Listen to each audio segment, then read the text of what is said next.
시청자와 함께하는 시민데스크.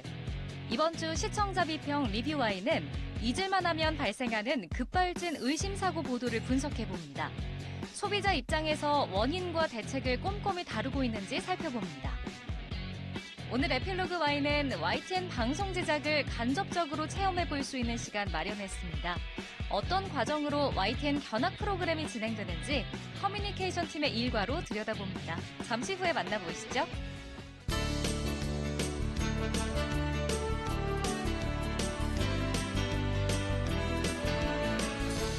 시청자 여러분 안녕하십니까, 김영수입니다. 뉴스멘터리라는 새로운 장르를 개척한 YTN2가 10월 개편을 맞아서 새로운 프로그램으로 시청자 여러분을 찾아갑니다. 캠핑과 건강, 음악 등 분야를 넘나드는 다양한 주제로 정보와 재미를 더 강화했다고 합니다. 이제는 유튜브 동시간 편성으로 손쉽고 편리하게 YTN2를 볼 수 있습니다. 많은 애정과 관심 부탁드립니다. 그럼 이번 주 시민데스크 시청자 비평 리뷰 Y로 시작합니다.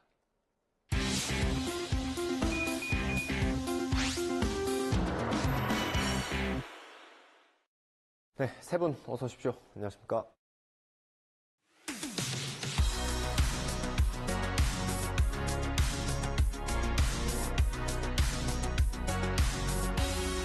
시청자 비평 리뷰 Y 시작하겠습니다. 먼저 조수진 시청자 평가원이 가져오신 오늘의 주제부터 들어봅니다. 최근 전기차를 포함해 자동차 급발진 의심사고 소식이 이어지고 있습니다. 그런데 현재 법률상으로는 자동차 결함 여부를 제조사가 아닌 소비자가 직접 규명해야 합니다. 이와 관련된 보도도 쉽지 않다고 합니다. 차량 결함이 의심된다는 추측 기사는 많지만 언론이 직접 과학적으로 입증하기는 쉽지 않은데요. 오늘 리뷰와이는 최근 늘고 있는 급발진 의심사고 보도를 YTN은 어떻게 다루고 있는지 살펴보겠습니다. 네, 자동차 급발진 의심사고 예전부터 있었던 것 같은데 보도들이 어떻게 됐었는지 좀 지금과는 다른지 궁금합니다. 이 급발진 사고가 1990년대에 나왔다고 합니다. 그전에는 없었다는 얘기인데, 그러니까 이게 한 30년 가까이 뉴스가 된 겁니다. 아마도 전문가들이 볼 때는 이게 자동차 부품에 기계 부품보다 전자 부품이 들어가면서 이 급발진 사고가 시작된 거 아닌가 이렇게 추정하는 것 같습니다. 이게 한 달에 한 번 정도는 이런 기사가 나오는 것 같습니다. 근데 이제 보도하는 입장에서 보면 이게 초기에는 굉장히 놀랄만한 사고였는데, 이게 결국 최종적으로 이게 급발진이 인정을 받지 못하기 때문에 언론사 입장에서는 이것을 의심 사례로 보도하는 그런 경향이 약간 굳어지는 것 같습니다. 이게 언뜻 보기에는 이게 그 운전자가 피해자로 보이는데, 그렇게 접근해서 취재를 하면 결국은 최종적으로는 급발진이 아니라는 쪽으로 계속 결론이 반복적으로 나오니까 보도가 이제 의심 사례로 보도하는 데 그치고 이걸 명쾌하게 해결하지 못하는 그런 문제가 있는 것 같습니다. 네. 저희가 지금도 말을 하고 있지만 급발진 사고가 아니라 급발진 의심 사고라고 표현을 많이 하고 있죠. 관련 보도들은 어땠는지 박사님 정리해 주셨죠. 네. YTN에서는 다양한 제보 영상을 활용하고 또 취재, 인터뷰를 통해서 급발진으로 의심되는 여러 건의 자동차 사고 사례를 보도하였습니다. 여수에서 70대 운전 차량 시장 돌진, 운전자 급발진 주장. 대구에서 전기차 급발진 의심 사고, 시속 188km로 돌진. 귀경길 휴게소 들렀다가 날벼락, SUV가 부부 덮쳐 등인데요. 보도만 봐도 전국 곳곳에서 차량 종류를 가리지 않고 급발진 의심 사고들이 적지 않게 일어나고 있다라고 하는 것을 볼 수 있는데요. 대부분 사고 상황을 전달하고 또 이상 고속 운행 상황을 말씀해 주신 것처럼 운전자들이 급발진 사고로 주장한다라고 조심스럽게 보도하고 있습니다. 6월 9일 보도입니다. 뉴스큐. 소비자의 입증 책임 급발진 의심 사고 인정 사례 0건 보도에서는 김필수 대림대학교 미래자동차학부 교수가 출연을 해서 대담을 이렇게 이어갑니다. 급발진 사고의 개념부터 또 13년간 의심사고 현황 통계를 보여줬고요. 현재 관련법이 제조사나 판매사 중심으로 되어 있고 다른 분야에 비해서 소비자 보호 측면에서 가장 열악하다라고 이야기를 하는데요. 소비자 입장에서는 기울어진 운동장이다라고 이제 표현을 하시더라고요. 피해자가 증명해야 하는 문제를 이제 이렇게 지적을 한 건데요. 전문가를 통해서 이 사안에 대해서 잘 이해할 수 있었던 점이 좀 아주 유익했습니다. 이어서 급발진 의심사고 소식이 또 계속 이어집니다. 이게 또 문제는 자동차 기술이 전자화되면서 새로운 양상으로 이렇게 나타난다라는 겁니다. 그러니까 이제 1980년대 내지 90년대 발생한 급발진 의심사고의 원인과 최근 발생하고 있는 급발진 사고의 원인은 다른 거죠. 최근에 전기차 택시 사고 관련 보도를 살펴보면 또 알 수 있는데요. 지난 6월 19일 보도입니다. 단독 비행기처럼 공중에 붕, 신호등 쾅, 전기차 택시 급발진 주장이라는 제목입니다. 전기차 택시가 빠른 속도로 달리다 못해서 이렇게 붕 뜨는 장면을 보여주더라고요. 이 사고로 운전자인 택시기사가 크게 다쳤는데요. 심각한 사안인 만큼 관련 보도가 다음 날도 이어졌습니다. 더 뉴스에서 이어졌습니다. 비행기처럼 공중에 붕 떴다. 전기차 택시 급발진 주장이라는 제목의 보도입니다. 전문가와 함께 이 전기차 급발진 의심 사고 원인을 분석하고 안전 대책을 모색하는데요. 자동차 전문가의 설명으로 급발진 사고 개념을 이해시키고 또 전기차 또한 급발진 가능성에서 자유롭지 못하다라는 그런 사실들을 주지시켰습니다. 예, 또 YTN 대담, 전문가 대담을 살펴보다 보니까 급발진이라고 하는 용어가 현재 다툼이 되고 있는 사고들을 정확하게 담지 못한다는 지적이 있었습니다.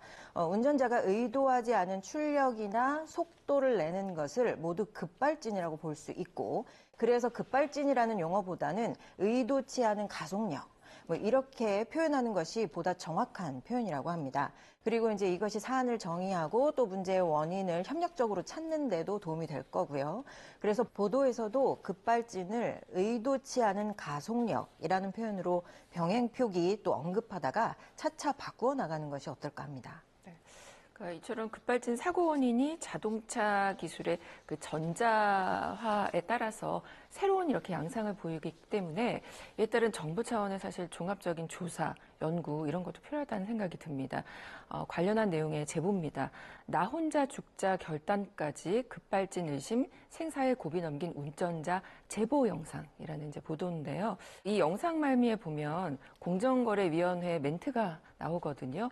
최근 급발진 사고, 소프트웨어 결함 등 신기술로 발생하는 사고에서 정보의 비대칭성 등으로 인해 소비자가 결함을 입증하기 어려운 경우가 많을 것이다라며 국민적 관심도가 높아서 조속한 연구가 필요하다라고 설명을 합니다.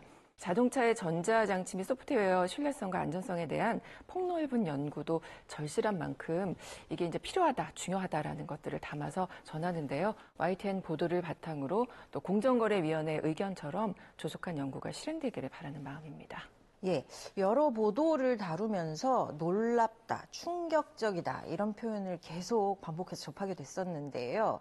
그만큼 급발진 의심 사고는 접하는 것 자체만으로도 충격적으로 다가올 수 있다는 뜻일 겁니다. 그래서 이 사안을 보도할 때 헤드라인과 또 사고 현장 전달이 너무 또 충격적이고 자극적이기는 않은지 다시 한번 검토가 필요해 보입니다. 또 제보가 많은 YTN의 특성상 사고 현장 영상이 그대로 전달되는 경우가 많다 보니까 더 좀 조심해야 되겠다라고 하는 생각이 듭니다. 평가원님께서 언급해 주신 보도입니다. 나 혼자 죽자 결단까지 급발진 의심 생사의 고비 넘긴 운전자 제보 영상 제목이고요. 또 손주가 살고 내가 죽었어야 강릉 급발진 의심 사고 첫 재판 띵동 이슈 배달 보도입니다. 이러한 보도 제목들은 좀 이러한 면에서 재검토가 필요해 보입니다. 일상에서 매일 이용하는 자동차 사고 소식은 사실 그 보도 자체만으로도 현대사회를 살아가는 사람들에게는 모두 감정을 이입하게 만듭니다. 원인이 명확하게 규명되지 않은 자동차 이상주행 사건, 사고 보도는 접하는 것 자체만으로도 혹시 나도? 내 차도? 하는 두려움을 갖게 하죠. 자칫 일상 속에서 과도한 불안과 공포를 증폭하지 않도록 제목 헤드라인을 선정하실 때 그리고 또 현장 영상과 음성을 전달하실 때는 다시 한번 더 고민과 점검이 필요해 보입니다.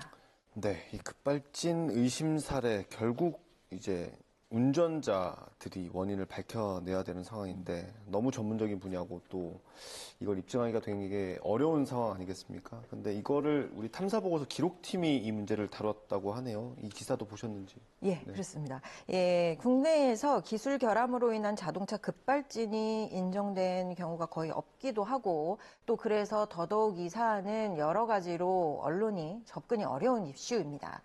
대부분의 경우에 교통사고, 사건, 사고로 단신으로 처리되는 경우가 많고요. 앞에서도 언급됐지만 그중 원인이 불명확한 사고에 대해서는 운전자가 급발진을 주장하고 있다는 내용으로 전달되는 경우가 대부분입니다. 그렇다 보니까 그동안 급발진 의심사고, 사건사고 보도를 접하면서 의문과 또 궁금증이 쌓이고 쌓였었는데요. 그래서 답답하기도 했습니다. 이번 YTN의 탐사보고서 기록 급발진, 엑셀 대 브레이크 편은 그러한 궁금증을 명쾌하게 해결해 주었습니다. 반복적으로 산적되고 있는 사회 문제에 대한 의문에서 시작해서 이해 당사자 간의 의견을 균형 있게 반영하려고 노력하고 또 원인을 검증하기 위한 과학적 실험을 시도한 점, 그리고 법조계, 기술 전문가, 학계, 소비자단체 등 다양한 계층 전문인들의 의견을 청취해서 해결책을 모색하고자 한 점에서 굉장히 좋은 탐사 보도로 봤습니다. 앞으로도 YTN에서 이러한 심층 탐사 보도를 더 자주 만날 수 있게 되기를 기대합니다. 네. 사실 리포트 길이가 2분, 3분 정도 되는데 거기서 급발진 사례를 다 다루기는 어렵죠. 그래서 아마 이 탐사팀에서 이렇게 기록이라는 프로그램으로 잘 다룬 것 같습니다. 어떻게 보십니까, 실장님? 급발진 사고는 두 전문가분께서 자세히 말씀해 주신 것처럼 이게 사망 사고로 이어지는 경우가 많고, 그리고 이제 그 개인으로서는 이게 자기 책임이 아니라면 굉장히 기가 막힌 일이거든요. 그리고 또 이런 사례가 계속 누적되기 때문에 사실 언론이 잘 다뤄야 되는 것은 사실입니다. 피해자 입장에서 보면 너무나 이게 정말 힘든 과정인데, 이제 그 자동차를 만든 제조사 입장을 보면 직접 인터뷰를 하지 않고 그 입장만 전달하는 것을 저도 이 취재를 보면서 제가 느꼈습니다. 근데 그걸 보면 이제 이 취재가 얼마나 그 자동차 제조사와 피해자가 정말 비대칭적인 정보, 그 다음에 기울어진 운동장에서 싸우느냐를 알 수가 있는데, 사실 언론사 입장도 굉장히 이게 힘들죠. 왜냐하면 이게 대기업이라는 거는 굉장히 조직화되어 있고 자본이 튼튼한 데 비해서 피해자라고 하는 사람들은 굉장히 미미하거든요, 힘이. 그렇기 때문에 그 가운데서 균형을 잡기도 어렵고 한 점인데, 그 부분을 굉장히 그러니까 이겨내면서 취재를 한다는 거, 그 부분을 좀 이해해 주셨으면 좋겠고요. 그 과정에서 이제 전문가분들의 어떤 힘이 필요하고 도움이 필요한 건데, 결국 이제 이게 우리가 깨끗하게 무슨 문제를 해결해 줬다기보다도 제조물 책임법이라든지 사회의 어떤 전체적인 급발진에 대한 인식, 이런 문제를 바꾸면 이게 좀 해결될 수가 있다라는 그 희망을 봤다면 그나마 이 만든 제작진들이 굉장히 보람을 느끼지 않았을까, 그런 생각을 하게 됐습니다. 네, 그래서 정부도 조금 움직이는 것 같기는 한데 어떤 보도가 있었습니까? 네. 6월 6일 보도입니다. 급발진 인정 영권 소비자가 입증 기울어진 운동장이라는 제목의 보도인데요. 소비자가 차량 결함을 인정해야 하는 한계점을 짚으면서 세부적인 대책 마련 필요성을 전해줬습니다. 이 보도를 이제 자세히 분석해 보면 급발진 사고와 관련해서 문제점이 무엇인지 알리면서 국내 법상 사고 발생의 원인을 그 소비자가 입증해야 한다는 것과 또 우리가 EDR이라고 보통 얘기하죠. 사고 기록 장치의 그 낮은 실효성 문제를 설명을 했는데요. 이어서 어떤 대책이 필요한지를 구체적으로 다룹니다. 소비자가 아닌 자동차 제조사가 차량 결함 여부를 입증하도록 법을 바꿔야 한다는 거죠. 현재는 이제 제조물 체계법상 차량 결함을 소비자가 입증을 해야 하는데요. 소비자가 첨단 기술이 집적된 차량 결함을 밝혀야 한다? 이건 정말 거의 불가능한 게 현실이죠. 관련 개정 법률안이 발의는 됐지만 아직 국회 문턱을 넘지 못하고 있다고 하는 소식도 전하는데요. 이게 왜 국회에서 이 법안이 진전이 안 되는지 언론이 잘 감시해야 할 그런 사안이라는 생각이 듭니다. 예, 맞습니다. YTN 탐사보고서 기록과 같은 심층 보도 또한 한 편의 보도 프로젝트로 끝날 것이 아니라 후속 보도를 통해서 변화 추이를 꾸준히 추적해 주시면 하는 바람입니다. YTN 탐사보고서 기록, 급발진, 엑셀 대 브레이크 이 편을 통해서 오랫동안 베일에 쌓여온 문제에 대해서 분석하고 파헤쳤다면 이 문제를 해결하기 위한 정부 측과 입법부의 제도 개선 노력은 어떻게 진행되고 있는지 취재 정리한 보도가 바로 이어졌었다면 더 좋았겠다라고 하는 생각을 합니다. 그런 면에서 정부에서 준비하고 있는 개선안은 무엇인지 추적할 필요가 있고요. 또 강릉 급발진 의심사고 유가족이 제조물 책임법 개정 관련 국민청원을 접수했고 또 그 동의가 5만 건을 넘어서 법안이 발의된 것으로 보도에서 전하고 있는데요. 제조물 책임법 개정안 발의가 이번이 처음이 아니라고 하죠. 발의는 계속됐으나 계속 계류 중이었거나 회기를 넘겨서 폐기되었던 이유가 무엇인지 추적 보도가 필요합니다. 면밀한 추적 분석을 통한 문제제기 보도 후에는 언론이 지속적으로 추적 보도하고 사안에 관심을 가져야 문제 상황이 바뀌어 간다는 것을 우리는 알고 있습니다. 이 사안에 대해서도 YTN이 계속 관심을 갖고 보완 제도가 마련되는지 또 그 제도가 실효성이 있는지 추적해서 보도해 주시길 기대합니다. 네. 탐사보고서 기록 그리고 취재가 조금 이어져서 연결됐으면 좋겠다라는 말씀이셨고요. 오늘 리뷰와의 내용 정리 한번 해보겠습니다. 이것만은 꼭 시간입니다. 평가원님부터 한 줄 요약 들어보겠습니다. 소비자 보호문화 이끌어내는 보도 되길. 지난 13년 동안 급발진 의심 사고가 766건인데요. 급발진 소송 중에 피해자가 제작사를 이긴 경우가 없습니다. 사고가 났을 경우도 소비자인 피해자가 규명해야 합니다. 정부 차원에서 첫 급발진 조사를 한 시점이 1999년이라고 하는데요. 20년이 훨씬 넘은 이 시점에 크게 달라진 건 없어 보입니다.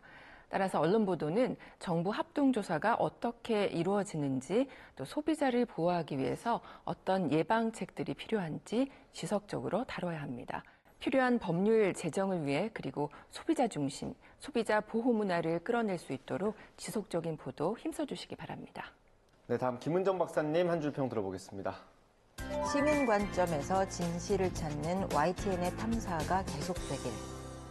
한국기자협회와 한국인터넷신문협회가 2021년 선언한 언론윤리헌장 서문과 1조에서는 이렇게 명시하고 있습니다. 언론은 시민을 위해 존재하며 시민의 신뢰는 언론의 가장 소중한 자산이다. 윤리적 언론은 진실을 보도한다. 진실 추구는 언론의 존재 이유다. 매체와 분야, 형태에 관계없이 보도에 종사하는 언론인과 또 저와 같이 이 논평을 하는 관계자들이 실천해야 하는 핵심 원칙입니다. 이슈에 따라서 어떤 보도에 대해서는 제가 이 자리에서 관점을 분명히 해서 심층 해설해달라는 요청을 했었던 것 같은데요. 자동차의 의도치 않은 가속력, 이 급발진 사안에 대한 YTN의 탐사보도, 사실보도에서는 시민의 관점에서 진실을 추구하려는 진정성이 분명히 느껴졌습니다. 제도 보완을 이끌어내기까지 지속적인 관심으로 후속 보도를 이어주시길, 또 YTN이 이러한 진실탐사 관점을 앞으로 더 다양한 분야에서 더 자주 접할 수 있게 되기를 기대합니다. 네, 오늘 리뷰와의 순서 여기서 마치도록 하겠습니다. 세 분 오늘 말씀 잘 들었습니다. 감사합니다.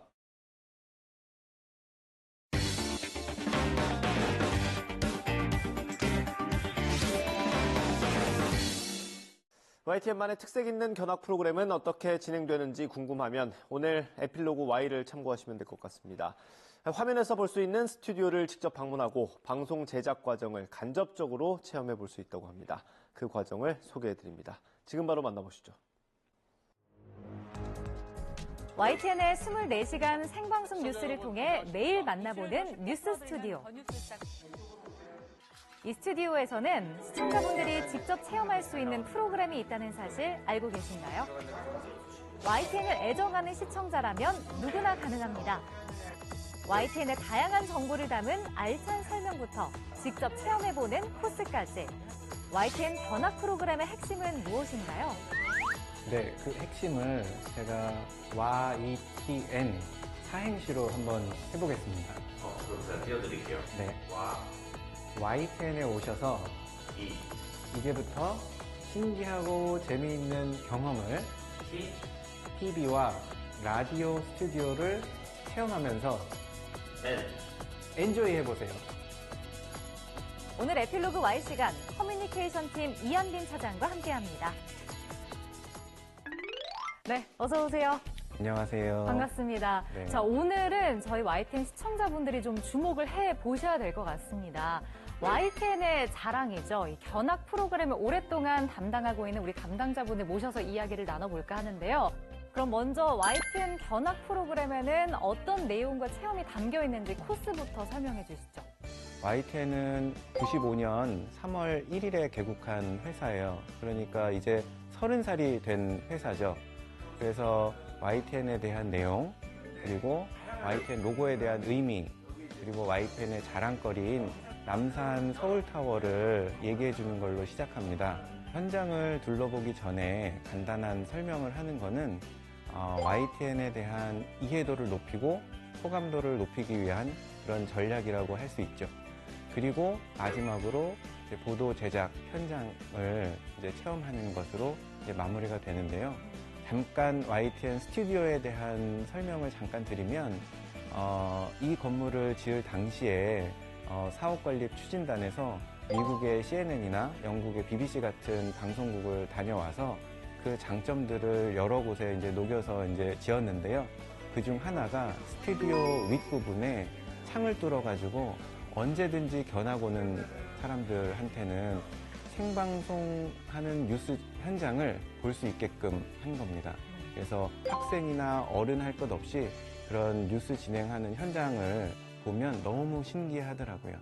그러니까 YTN의 역사부터 이렇게 체험까지 할 수 있다는 점이 장점인 것 같은데 YTN 견학 프로그램이 그럼 언제부터 좀 시작이 된 건가요? 네, YTN 견학 프로그램은 지금 이 사옥에 입주한 2004년부터 시작을 하게 됐습니다. 처음에는 프로그램의 짜임새가 별로 없어서 진행하는 사람의 스킬에 많이 의존한 면이 있었습니다. 그래서 제가 이 견학 담당을 진행하면서부터는 조금 전에 말씀드렸던 것처럼 회사에 대한 소개라든지 뉴스 제작 과정에 대한 내용을 체계적으로 정리해서 이제 설명을 진행하고 있습니다. 그리고 그간의 코로나 상황 때문에 견학이 잠시 중단되었다가 지금은 얼마 전 7월부터 다시 재개를 한 상태입니다. 타사에도 비슷한 견학 프로그램이 있는 걸로 알고 있는데 본인이 생각하는 YTN 견학 프로그램만의 차별점은 뭐가 있을까요? 이거는 YTN의 단점을 장점으로 바꾼 경우라고 할 수 있겠는데요. YTN은 보도 전문 채널이다 보니까 스튜디오가 다 비슷비슷합니다. 물론 국내에서 가장 큰 스튜디오, 뉴스 전용 스튜디오의 생방송 진행 과정을 보는 것만으로도 신기할 수 있겠는데 그것만 보는 것으로 끝난다면 너무 금방 끝나버리고 말겠죠. 그래서 제가 아까 말씀드렸던 것처럼 YTN에 대한 소개라든지 뉴스 제작 과정에 대한 설명을 미리 이렇게 해주고 현장을 둘러보는 것으로 진행을 하는데 그때 현장을 둘러보면서 학생들이 와 재밌었다 아니면 와 신기하다 이렇게 얘기를 하면은 굉장히 그때 좀 뿌듯한 느낌도 들고 이렇게 타사와는 다르게 자세한 설명을 해주는 것이 YTN 견학 프로그램의 차별성이라고 할 수 있겠습니다. YTN 견학 프로그램은 어떤 분들이 좀 참여를 할 수 있는 건가요? 뭐 추천하고 싶은 분들이 계신지. 네, YTN 견학 프로그램은 어느 누구나 YTN에 관심이 있으신 분들은 신청하실 수 있습니다. 다만 몇 가지 제한이 있는데요. 물리적 여건과 그 통솔의 한계 때문에 나이는 중학생 이상, 인원은 15명까지 허용하고 있습니다. 그 외에 특별한 제약 조건은 없습니다. 아마 오늘 이 방송 보시고 좀 신청하고 싶은 분들도 계실 것 같거든요. 어떻게 그럼 신청할 수 있는지도 알려주시죠. 네. 신청하는 방법은 아주 간단합니다. YTN 홈페이지 들어오셔서 홈페이지 하단에 보면 견학 신청이라는 코너가 있어요. 거기에 들어가면 2달 간격으로 신청을 할 수가 있는데요. 하루에 견학이 오전 10시, 오후 2시 이렇게 하루 2차례 진행을 하는데요. 원하는 날짜를 선택하시고 인원 입력하시고 마지막으로 견학 시간을 선택하시면 끝납니다. 자, 오랫동안 이제 견학 프로그램을 맡아서 진행을 하셨기 때문에 많은 에피소드들도 있으셨을 것 같아요. 혹시 가장 기억에 남는 팀이 있을까요? 견학이 많을 때는 오전, 오후로 거의 매일 진행이 되거든요. 그래서 제가 만난 팀이 굉장히 많습니다. 그래서 어떤 특정한 팀이 기억난다기보다는 상황으로 기억이 많이 남는데요. 예를 들면 어떤 그룹은 중학교 1학년 학생들이었는데 너무 말을 안 들어서 견학 끝나고 나서 진이 다 빠져가지고 힘들었던 그런 경험이 있고, 그 다음에 또 어떤 다른 그룹은 마찬가지로 중학교 1학년 학생들이었는데 너무 협조적이고 말을 잘 들어서 굉장히 편했던 그런 대조적인 상황으로 기억에 남습니다. 특히 견학이 다 끝난 후에 견학 후기를 올려주는 그룹이 간간이 있습니다. 근데 어떤 경우에는 YTN에서의 소중한 추억 또는 행복했던 시간, 이런 주제로 제목으로 견학 후기를 올려준 그룹이 있었는데, 이런 글들을 읽으면 아, 내가 그렇게 잘해줬었나? 라는 생각도 들고, 앞으로 학생들 오면 더 잘해줘야지 이런 생각도 듭니다. 아마 이럴 때 더 뿌듯하지 않을까 싶은데요. 혹시 이거 말고도 기억나는 에피소드들도 있을까요? 네, 기억나는 에피소드라고 하면 가장 최근에 견학 온 학생들 중에 어떤 학생이 선생님은 기자예요? 라고 물어보는 학생이 있더라고요. 그래서 아니, 기자는 아니고 그냥 일반 사무직 직원이다 이렇게 얘기를 했더니 너무 멋있어요. 이렇게 얘기를 하는 거예요. 그래서 그냥 대답 못하고 멋쩍게 그냥 웃어 넘긴 적이 있습니다. 그만큼 진행을 잘 하셨기 때문에 학생들 눈에는 멋있어 보였다는 거잖아요. 혹시 연습 같은 거 많이 하시나요? 연습도 많이 하고요. 이게 제가 견학 담당한 지 이제 올해로 5년 차가 됐거든요. 그래서 이제 많이 익숙해져서 이제 그랬던 모양입니다. YTN을 대표해서 YTN을 소개하고 많은 분들과 소통을 하면서 좀 뿌듯한 순간도 있을 것 같은데 어떤 걸 좀 꼽아볼 수 있을까요? 뿌듯한 순간이라고 하면 일단 저는 YTN 커뮤니케이션 팀의 일원으로서 YTN을 널리 홍보하는 사명을 가지고 있습니다. 그래서 견학 말미에는 예전에는 YTN 앱을 꼭 깔아달라는 얘기를 했었는데 지금은 이제 YTN 채널 구독 부탁드립니다. 이렇게 얘기를 하면 이제 학생들이 당연하죠. 야, 빨리 우리 YTN 채널 구독해. 이렇게 얘기를 해줄 때가 있거든요. 그럴 때면 좀 뿌듯한 느낌이 듭니다. 지금 또 YTN이 이렇게 유튜브 구독자 1위잖아요. 아마 차장님의 그 덕이 좀 크지 않았나 이런 생각이 듭니다. 네. 저도 거기에 일조하기 위해서 많이 노력하고 있습니다. 네. 자, 오랜 기간 견학 프로그램을 맡아오면서 다양한 부분도 추가해 나가고 또 발전시키는 보람도 있으실 것 같거든요. 앞으로 좀 더 개선을 하거나 변화를 주고 싶은 부분도 있을까요? 네. YTN 견학 오는 분들은 특징이 대체적으로 일회성에 끝납니다. 대부분 학생들인 경우가 많아서인데요. 반면에 통솔하시는 선생님들은 매년 오시는 경우가 있어요. 그럴 때마다 매년 똑같은 프로그램으로 진행을 하면 흥미를 잃게 되겠죠. 그래서 틈틈이 새로운 내용이 있으면 추가를 한다든지 아니면 조금 더 나은 내용으로 같은 내용을 교체한다든지 하면서 이제 설명하는 내용들을 이제 업그레이드도 시키고, 그리고 현장을 둘러보면서도 제가 빠뜨린 내용 같은 것들은 그때그때 이제 추가적으로 이제 해주기도 하는데요. 그렇기 때문에 YTN 견학 프로그램은 시간이 가면 갈수록 항상 끊임없이 발전하고 업그레이드 돼가고 있습니다. 그러면 오늘 보시는 분들께 YTN 견학 프로그램 많이 신청해달라고 좀 홍보할 수 있는 시간을 드리겠습니다. 카메라 보고 말씀해 주시죠. YTN은 한국 최초의 24시간 뉴스 전문 채널입니다. 그렇기 때문에 저희는 늘 넘버원 뉴스 채널이라고 생각을 하고 있고요. 그렇기 때문에 늘 공정하고 품격 있는 뉴스를 지향합니다. 역사가 있고 품격 있는 이런 뉴스 전문 채널 한번 와보고 싶지 않으세요? 지금 홈페이지에서 신청하세요. 아마 오늘 방송 보시고 정말 더 많은 분들이 신청하지 않을까 싶은데요. 앞으로도 좀 품격 있고 알찬 견학 프로그램으로 우리 시청자분들이 YTN을 경험할 수 있었으면 좋겠습니다. 오늘 함께해 주셔서 고맙습니다. 네, 고맙습니다.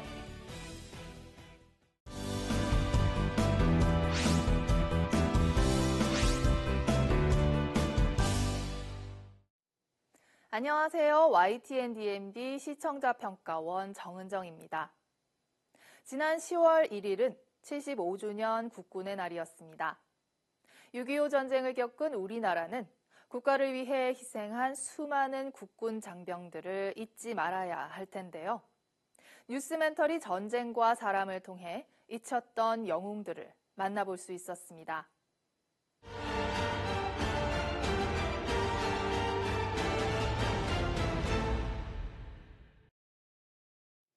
전쟁 없는 세상을 꿈꾸기 위해 전쟁을 연구하는 뉴스멘터리 전쟁과 사람에서는 대북 첩보기관으로 활약했던 켈로 부대를 조명하고 참전 용사들의 이야기를 직접 듣는 시간이 마련됐습니다. 지난 6.25 전쟁 기념 행사에 켈로 부대 참전 용사들이 참석하면서 다시금 그 존재감을 확인할 수 있었는데요. 2명의 관련 전문가가 켈로 부대란 어떤 곳인지, 켈로 부대의 시작은 어떠했는지 역사적 사실을 바탕으로 설명을 이어갔습니다. 대북 첩보기관으로 활동한 켈로 부대의 생존 부대원을 만나 직접 이야기를 들을 수 있었는데요.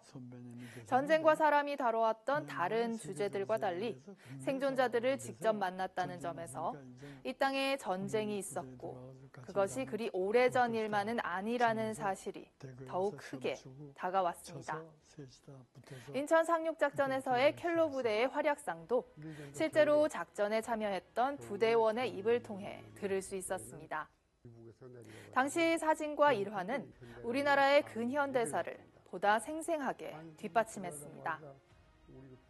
취사, 빨래, 간호 등을 맡았던 여성 부대원들의 이야기도 다뤘는데요. 여성으로서 비전투 분야가 아닌 전투병으로 자원했던 도종순 대원의 유족 인터뷰도 인상적이었습니다. 독립운동사를 비롯해 그 역할을 크게 인정받지 못했던 여성들도 이제는 조금씩 재조명되고 있다는 점이 고무적입니다. 북한에 침투했다가 휴전 이후 복귀하지 못한 대원들에 대한 이야기는 전쟁이 낳은 비극을 보여주고 있었습니다. 임무를 수행하다가 돌아오지 못한 이들은 결국 아무도 책임져 주지 않았습니다. 그나마 올해부터 비정규군 보상법에 따라 켈로 부대 생존자와 유족들에 대한 보상금 지급이 시작됐다고 하는데요. 연락이 닿지 않아 보상을 받지 못하고 있을 켈로 부대 생존자와 유족들을 위한 관련 연락처를 안내한 점이 눈에 띄었습니다. 뉴스멘터리 전쟁과 사람은 잊혔던 영웅 켈로 부대를 재조명하고 전쟁이 불러온 비극을 떠올리게 했습니다.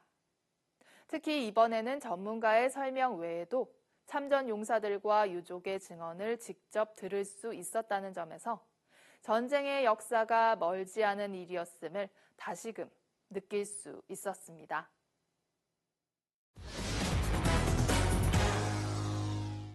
시민데스크는 시청자 목소리로 YTN을 깊이 돌아봅니다. 방송에 대한 여러 의견들 SNS와 홈페이지, 전화로 남겨주시면 되고요.